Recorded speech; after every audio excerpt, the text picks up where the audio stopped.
Tony Jaa forced multiple production teams to make an extraordinary decision, adding extra protection for stunt performers. Jaa was throwing elbows, knees, and kicks with such authentic violence that even seasoned stunt professionals started getting concerned. But why was everyone afraid of Tony Jaa on set?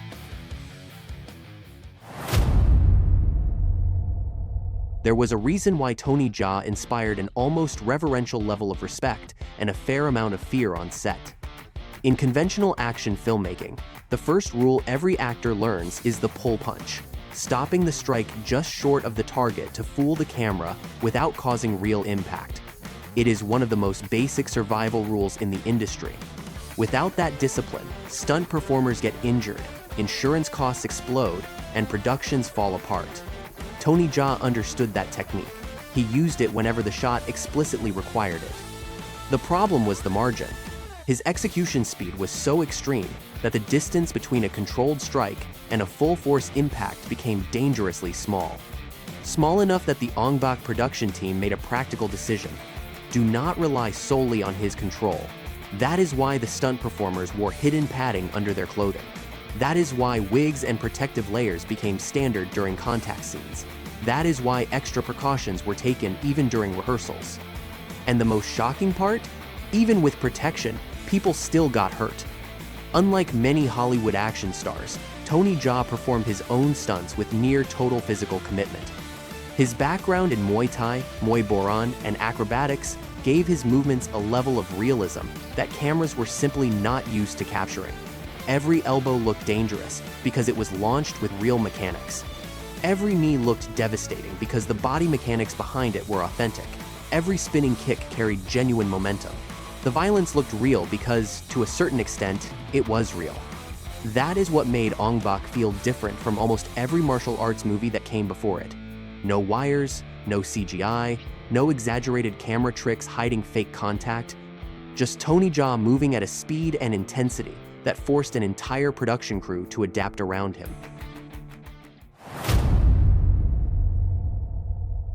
In 2003, when Ong-Bak reached international audiences, action cinema was living through an era completely dominated by visual effects. The Matrix had redefined what could be shown on screen with wires and CGI. Crouching Tiger, Hidden Dragon had turned wire fu into an elegant art form nobody questioned. The entire industry had accepted that the physical limitations of the human body were simply a production problem technology could solve. Then, a 27-year-old man from Surin, a province in northeastern Thailand, arrived and proved that assumption completely wrong. The famous chase scene in Ong-Bak, where Tony Jaa sprints through Bangkok traffic on foot, jumps across moving cars, slides underneath vehicles while still moving forward, and dives through a circle of barbed wire without a scratch, was completely real. Director Prakya Pinkeu made a deliberate decision that the production crew only understood once filming began. Every time Tony Jaa performed something that looked impossible, the camera repeated the movement from multiple angles. They even replayed the most absurd scenes so the audience would understand one thing: it was not an editing trick, it was proof. The director was practically telling the world, yes, he actually did it. The technical problem created by the production had nothing to do with acting or storytelling. The camera crew repeatedly had to recalibrate shutter speeds because Jaa's movements broke the standard calculations for action scenes. His elbows and knee strikes executed at real Muay Boran speed exceeded what camera operators expected to see from a human body in that context. And the stunt performers could feel the pressure of those strikes passing just millimeters from their faces. The fight scenes unfolded at a pace that left audiences breathless. But the worst part came with the fire scene.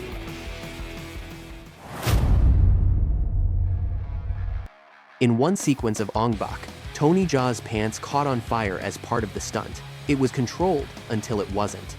The flames spread upward faster than anyone calculated. They burned his eyebrows, his eyelashes, and part of his nose. The crew stopped filming. Jaa checked the damage. Then he went back and filmed several more takes. Jaa himself later described the moment. I had to concentrate really hard because once my pants caught fire, the flames traveled upward very fast and burned my eyebrows, eyelashes, and nose. Then we had to do a couple more takes to get it right. That is the difference between an actor who learns movements to look good on camera and a fighter who happens to be filming. The first one stops, the second evaluates whether he can continue, and keeps going. During that same production, Tony Jaa tore a ligament and badly sprained his ankle, an injury that forced him off set for an entire month. When he returned, he picked up exactly where he had left off. But unbelievably, that still was not the most dangerous stunt of his career. The most extreme moment would come later, in The Protector. If there is one scene that defines what Tony Jaa represented on a film set for the stunt crew, the technical team, and even the director himself, it is the staircase sequence in The Protector. The concept sounded simple on paper.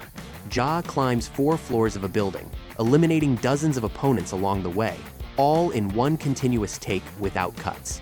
4 minutes, no editing, no wires, no CGI, no visible safety net. The director called it the most dangerous long-take action scene ever filmed. The sequence required Jaa to repeatedly execute his signature technique against multiple opponents in rapid succession. Joint destruction. This was not flashy choreography. It was applied Muay, the art of using an opponent's limbs as levers to force joints beyond their natural anatomical range. Knees bent against their natural direction, elbows forced backward, ankles violently twisted. In the movie, the sound of bones cracking made audiences uncomfortable. On set, the stunt performers receiving those techniques wore hidden joint protection underneath their clothes because Jaa applied real pressure up to the point where the padding absorbed the force, not the point where he voluntarily decided to stop. That difference is technically significant. An actor simulating a joint lock stops the pressure when the partner gives the signal. Jaa applied the correct mechanics of the movement all the way to its natural limit, and the only thing preventing injury was the protective equipment itself. That was why stunt performers preferred knowing exactly which technique he would execute before every take. It was not distrust. It was respect for someone operating at real speed and real intensity. And that became even more obvious during the film's climax, where Tony Jaa faces Nathan Jones, an Australian giant standing over 2 meters tall and weighing more than 150 kilograms, a former WWE professional wrestler whose sheer size made almost every other action star look insignificant beside him. Visually, the logic of that fight should have favored the giant. It did not. During filming, Jones absorbed multiple elbows and knee strikes from Jaa. In the final sequence, Jaa launches a flying double knee strike directly into Jones's chin, both knees simultaneously leaping from the floor toward the face of a man standing at a height most fighters cannot even reach with a single jump. No wires, no trampoline, just raw plyometric power developed through years of long jump and high jump training during his physical education years, fused with the explosive takeoff mechanics of Muay. In later interviews, Jones described working with Jaa as an experience that completely redefined what he believed was physically possible for a human being that size. There was a documented pattern on Tony Jaa's film sets that no other action star of his generation consistently created.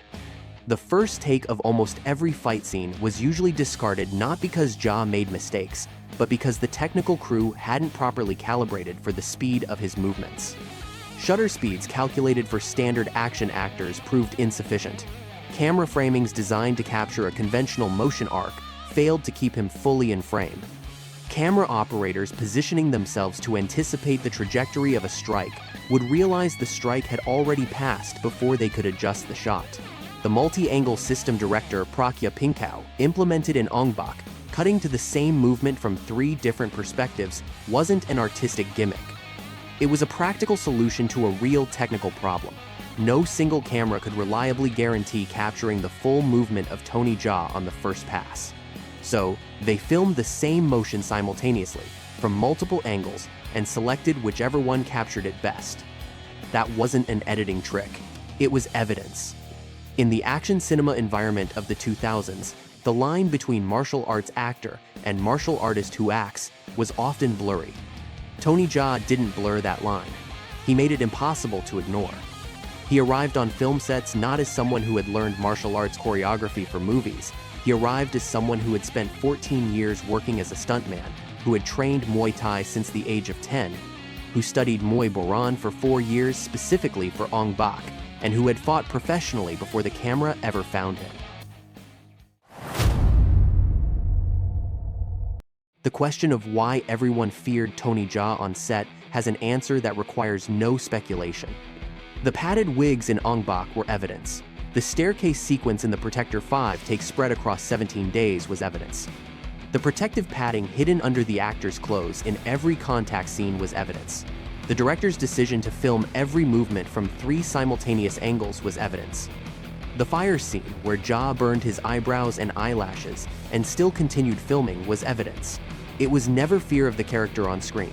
It was the practical, concrete, and documented recognition that the person standing on the other side of the camera operated with a level of speed, precision, and intensity that the entire production had to adapt itself around, not the other way around.